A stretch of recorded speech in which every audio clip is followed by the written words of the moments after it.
हमारे युवा भाई जो भी 1-2% गलत रास्ते पर जा रहे हैं, नशा वगैरह की बात करते हैं, वो सबको हम लोग त्याग करवा करके अपने पार्टी में लाएंगे और पार्टी को आगे ले चलेंगे। नशाबंदी का जो कानून है वो ठीक कानून है, होना चाहिए। उसका इम्प्लीमेंटेशन में गड़बड़ी होने से कहीं कहीं अनेक प्रकार की बातें आती हैं। शराबबंदी के चलते पदाधिकारी लोग जो गड़बड़ करते हैं, पैसा अर्जित करते हैं और गरीबों को फंसाते हैं। आज 11-12 लाख लोगों को किसी न किसी प्रकार के केस मुकदमा है, जिसमें हमारे गरीब लोगों पर 6-7 लोगों पर है। केंद्रीय मंत्री जीतन राम मांझी ने देखिए शराबबंदी को लेकर बड़ा बयान दिया है।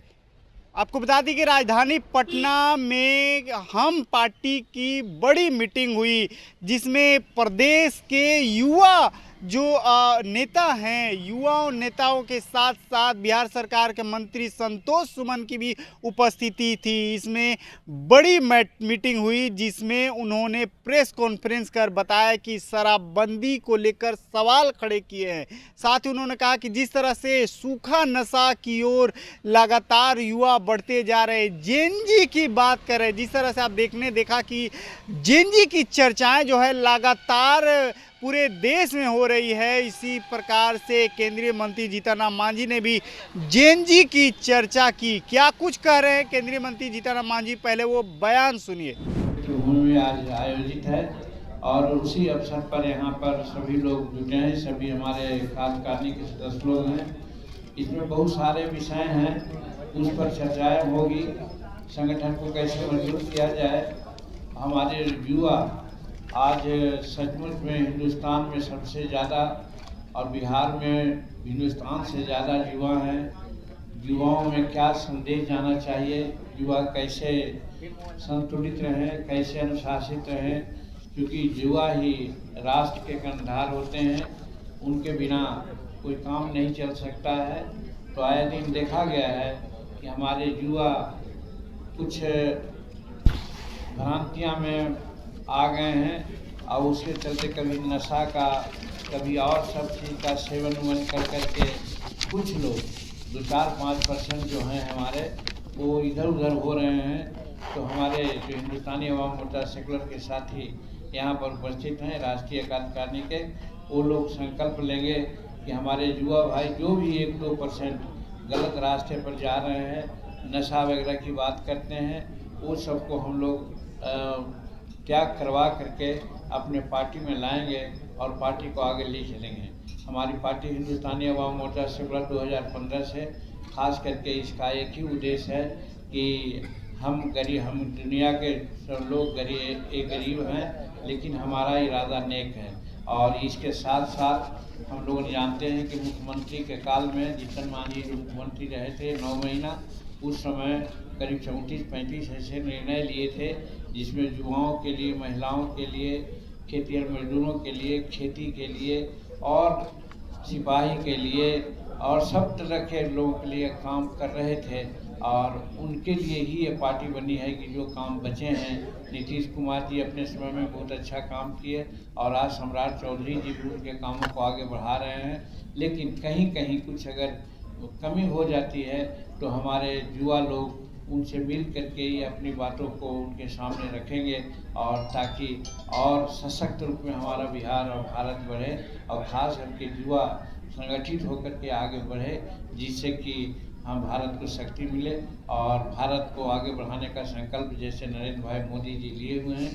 आज हमारा सौभाग्य है कि नरेंद्र भाई मोदी जी ने जापान को पछाड़ करके हिंदुस्तान की आर्थिक स्थिति को चौथा स्थिति में ले आए हैं।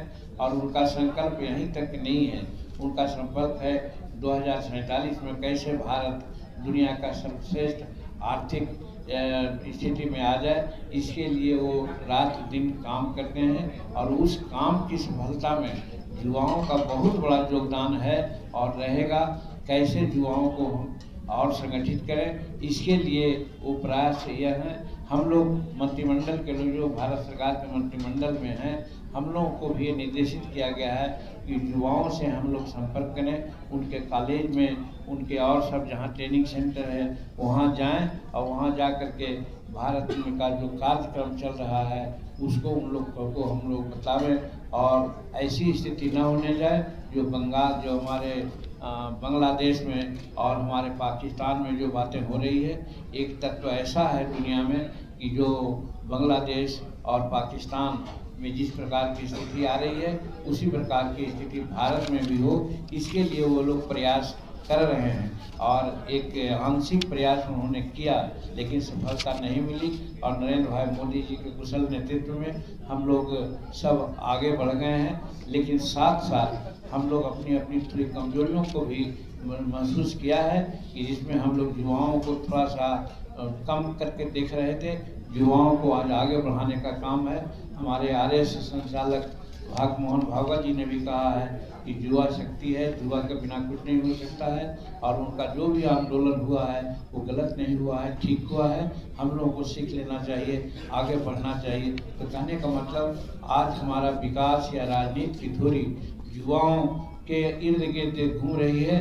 इसीलिए आज ये कार्यकारिणी जो बिहार में बैठक हुई है बहुत प्रमुख बैठक है, बड़ी समय पर बैठक है जिसमें युवाओं को अपने साथ लाने का हम लोग प्रयास करेंगे।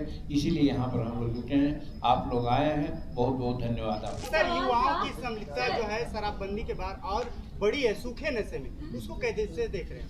देखिए, हम लोगों का आज का डिस्कशन भी यही है कि हम लोग युवाओं को या और लोग जो हैं नशा से कैसे मुक्ति दिलावें, उसके लिए कानून भी बने हैं बिहार में। लेकिन कानून के अलावा उन लोगों का उनसे संपर्क करके उनको हर तरह से नशा के बारे में आगे पीछे बात बतला करके और उनको समझा करके नशा मुक्त कराने की दिशा में हम लोग गांधीवादी नीति के अनुसार काम करेंगे और कर रहे हैं। कि समय समय पर रिव्यू होना चाहिए।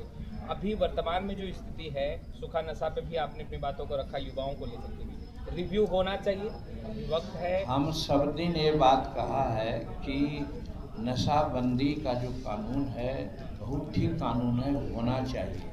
उसका इम्प्लीमेंटेशन में गड़बड़ी होने से कहीं कहीं अनेक प्रकार की बातें आती हैं। हम इस सरकार से, सम्राट चौधरी से भी ये कहना चाहेंगे आप लोगों के माध्यम से कि शराबबंदी जहाँ गांधी जी का जन्म हुआ था वहाँ भी है, लेकिन इस तरह से वहाँ लोग में निराशा नहीं है। हम तो पहले से भी कहते रहे हैं कि गुजरात मॉडल की शराबबंदी बिहार में लागू हो, तो सम्राट जी से भी कहेंगे कि एक तो शराबबंदी के चलते पदाधिकारी लोग जो गड़बड़ करते हैं, पैसा अर्जित करते हैं और गरीबों को फंसाते हैं। आज 11-12 लाख लोगों पर किसी न किसी प्रकार का केस मुकदमा है, जिसमें हमारे गरीब लोगों पर 6-7 लोगों पर है। तो कहने का मेरा मतलब है कि ये ऐसा नहीं हो, इसके लिए प्रशासन को चुस्त और दुरुस्त रखें। ये हम सम्राट चौधरी जी से, जो मुख्यमंत्री बिहार के हैं, उनसे आप लोगों के माध्यम से कहना। तो आपने केंद्रीय मंत्री जीतन राम मांझी को सुना है, जिन्होंने सीधे तौर पे कहा है कि शराबबंदी को के इम्प्लीमेंटेशन को लेकर सवाल खड़े किए हैं। साथ ही उन्होंने कहा कि CM सम्राट से हम आह्वान करते हैं कि इसकी इम्प्लीमेंटेशन जो है वो ठीक से हो। और उन्होंने कहा, पदाधिकारियों पर भी आरोप लगाया और कहा है कि पदाधिकारी जो है गरीबों को कि पैसे जो है वो शोषण करते हैं, पैसे लेने की बातें भी कही हैं। तो पूरी खबर को कैसे देखते हैं, कमेंट बॉक्स में आप अपनी राय दे सकते हैं। तमाम खबरों के लिए आप हमें सूर्य बिहार पर फॉलो कर सकते हैं। धन्यवाद।